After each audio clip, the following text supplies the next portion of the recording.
Un ami m'a dit un jour « Écoute, t'arrêtes pas de parler aux gens des animaux. T'en as pas marre ?»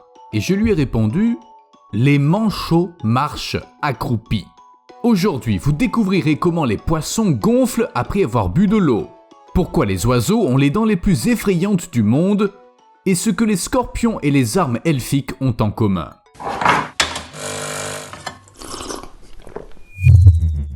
Tout le monde sait à quoi ressemble un ours polaire. C'est blanc. Fourrure blanche, peau blanche, truffe noire, c'est leur livrée. Mais quand on se penche sur la question, on réalise qu'on nous a menti toute notre vie. Enfin, sauf concernant la truffe. En fait, les ours polaires ont tous la peau noire, totalement noire, et c'est une étape logique de leur évolution, qui a manifestement mis beaucoup de temps à apparaître. C'est évident, le noir est la meilleure couleur pour absorber l'énergie solaire. Quand on vit à proximité du cercle arctique, on a besoin de trouver de la chaleur quelque part, et le soleil en est une excellente source. C'est pourquoi les ours blancs ont la peau foncée. Mais pourquoi ils n'ont pas aussi une fourrure noire ? Évidemment, ça nuirait à leur déguisement, mais la couleur noire a tellement d'avantages, pas vrai ? Eh bien, comme je l'ai dit, on nous a menti toute notre vie, et la fourrure blanche de l'ours polaire est en fait transparente. Comment je suis censé les appeler maintenant ? Des ours noirs transparents ? Les poils tirent leur couleur des pigments. Différents pigments sont présents en différentes quantités, et il en résulte différentes couleurs lorsque la lumière les frappe. Vous avez déjà vu comment on fait de la peinture ? Ça fonctionne à peu près de la même façon. Mais il n'y a pas du tout de pigments dans la fourrure de l'ours polaire. Ses poils sont creux, comme des pailles, et il y a suffisamment d'espace à l'intérieur pour disperser la lumière. Lorsque l'ours est au soleil et que toute la lumière rebondit sur lui, il a l'air blanc. C'est une forme d'adaptation. Bon, les ours polaires sont donc pas vraiment blancs. C'est quoi la suite ? La viande de saumon n'est pas vraiment orange ? Quoi ? Qu'est-ce qu'il y a, Steve ? Quoi ? Comment ça, elle est pas orange ? What the f... Bon, la bonne nouvelle, c'est que le saumon sauvage a bel et bien la teinte corail rougeâtre à laquelle on est habitué.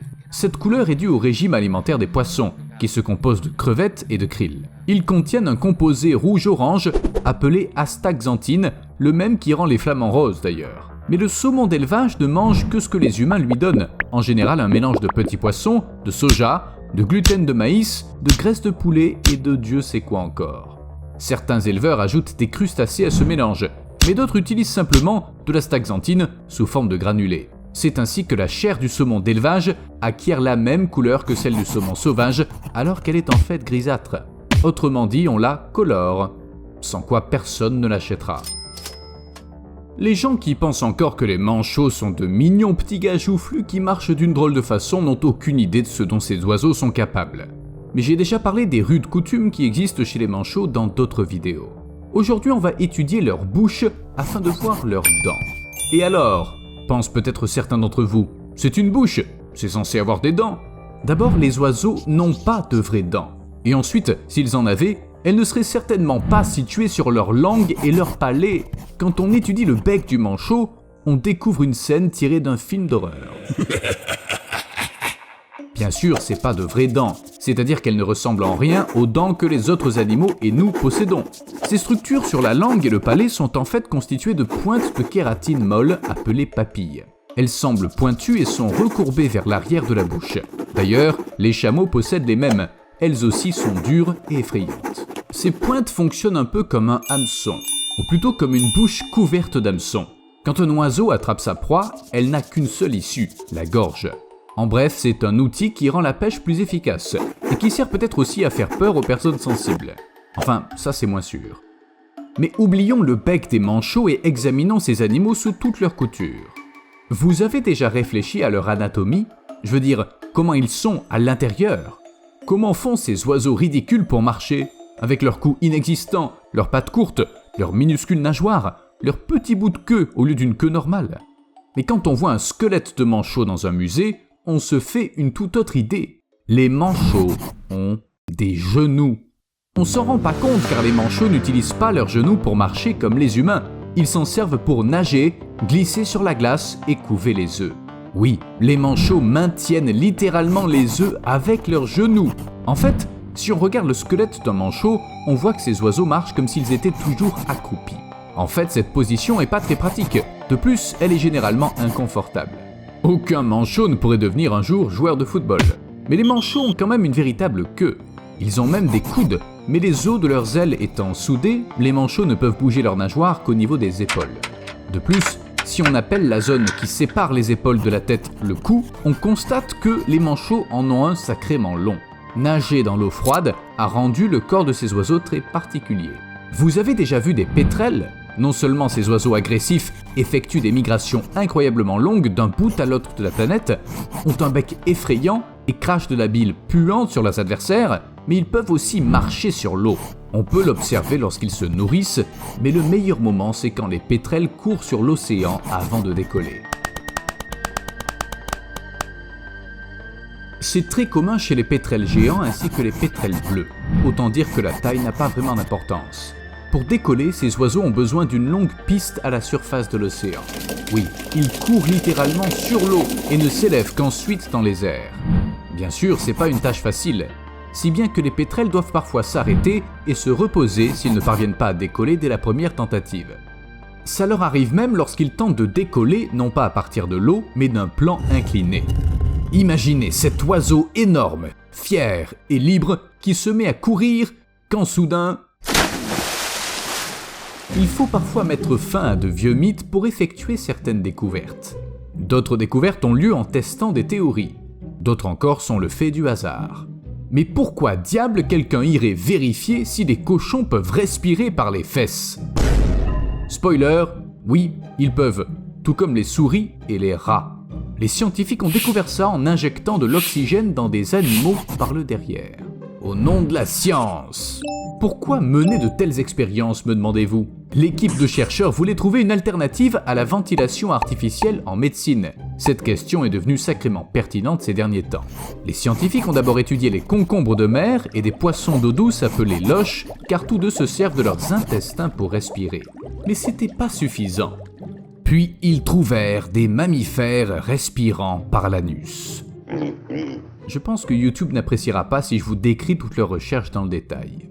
En bref, les animaux ont été placés dans un environnement à faible teneur en oxygène pour voir combien de temps ils pouvaient tenir avec et sans respiration intestinale. En plus de gaz, on a utilisé des choses telles que des liquides oxygénés, mais il n'y avait pas beaucoup de différence.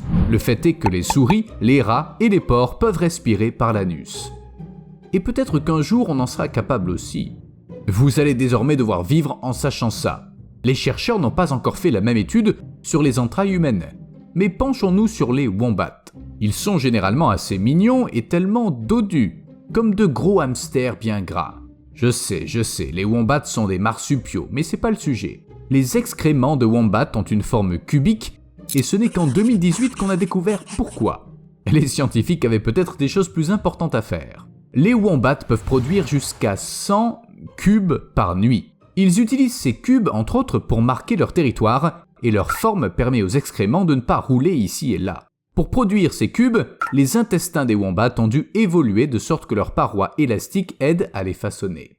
Que dire ? Je pense qu'un professeur de géométrie trouverait ça passionnant. Nice. Vous avez probablement entendu dire que les poissons globes peuvent gonfler. Vous avez peut-être même déjà vu ça. Un poisson ordinaire qui nage tranquillement et qui tout à coup fait pouf et se transforme en une sphère hérissée de pointes acérées. J'ai toujours cru que les poissons globes gonflaient comme des ballons en inhalant de l'air.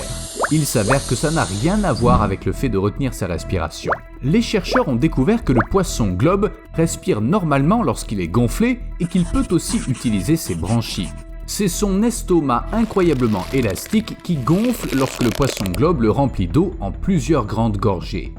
Vous savez, quand j'ai très soif, je peux boire plusieurs verres d'eau d'affilée. Et quand ça arrive, je me sens en effet comme un poisson globe. Parfois, ces pauvres poissons doivent ingurgiter 10 à 15 gorgées d'eau de mer pour se transformer en une boule piquante, ce qui bien sûr demande des efforts. Les scientifiques ont même estimé qu'un poisson globe gonflé consomme 5 fois plus d'oxygène.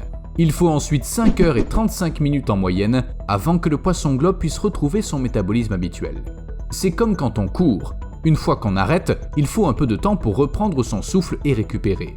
Dans ces moments-là, les poissons globes sont des proies faciles pour les prédateurs, bien qu'ils soient venimeux. Tout ce que ces poissons peuvent faire lorsqu'ils sont menacés, c'est se transformer en une boule piquante ou passer soudainement en mode hyper vitesse.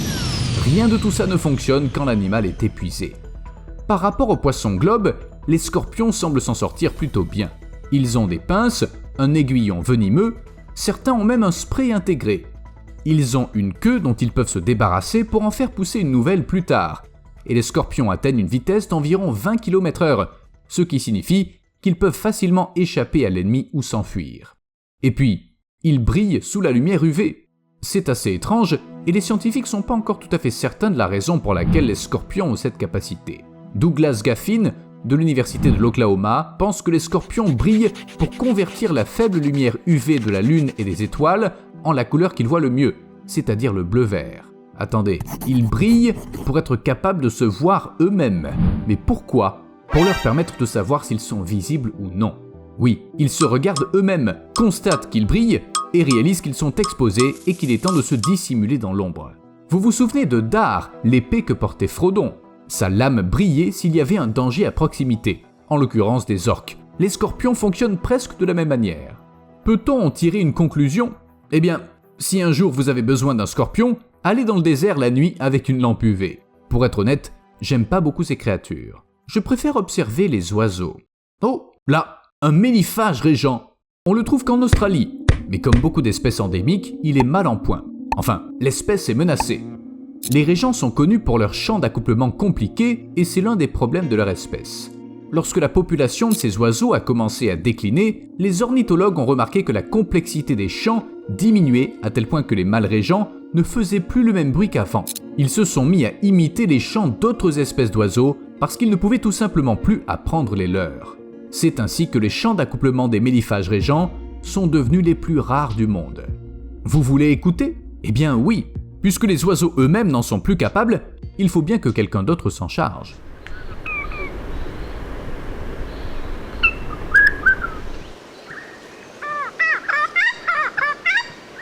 Les scientifiques pensaient que les méliphages imitaient le chant d'autres oiseaux afin de se cacher des prédateurs. Mais en réalité, les pauvres oiseaux avaient tout simplement oublié leur propre chant.